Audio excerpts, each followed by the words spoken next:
జిల్లాలో కళ్యాణ దుర్గం పాలబావి ప్రాంతానికి చెందిన తేజ అనే ఇంటర్ మొదటి సంవత్సరం చదువుతున్న విద్యార్థి ఈరోజు రామ్నగర్ బీసీ బాలుర వసతి గృహంలో ఈరోజు బాత్రూంలో మరి ఉరి వేసుకుని ఆత్మహత్య చేసుకోవడం జరిగింది. దీనిపైన సమగ్ర విచారణ జరిపించాలని చెప్పేసి all India student federation AIS గా డిమాండ్ చేస్తున్నాం. గత హాస్టల్లో ఉన్నటువంటి వార్డెన్ కానీ అక్కడ ఉన్నటువంటి డీడీ కానీ అడిగితే గత వారం రోజుల క్రితం ఇక్కడ మన పేరెంట్స్ కూడా ఏం చెప్తానంటే ఒక వారం రోజుల క్రితం హాస్టల్లో ఉన్నటువంటి ఒక చిన్న గలాట జరిగింది. దాంట్లో హాస్టల్ వార్డెన్ కూడా సర్ది చెప్పారు. దీనిపైన మాకు పూర్తిగా అనుమానాలు ఉన్నాయి. దీనిపైన సమగ్ర విచారణ జరిపించారు.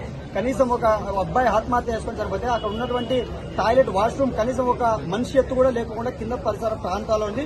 దానిపైన పోలీసు వారు సమగ్రంగా దర్యాప్తు చేసి విచారణ జరిపించాలని చెప్పి ఏఐఎస్ఎఫ్ గా మేము కోరుతాను.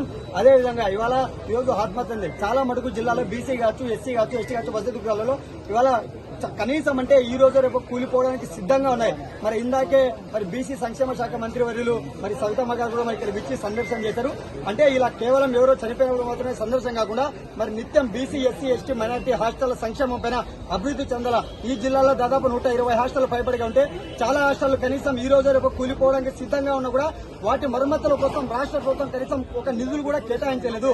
మరి తక్షణమే రాష్ట్ర ప్రభుత్వం కూడా హాస్టళ్ల మరమ్మతుల కోసం నిధులు కేటాయించి ఏవైతే హాస్టళ్లు సిద్ధ వ్యవస్థలో కూలిపోవడానికి సిద్ధంగా ఉన్నాయో వాటికి సొంత భవనాలు కేటాయించాలని చెప్పి ఏఐఎస్ఎఫ్ గా డిమాండ్ చేస్తున్నాం.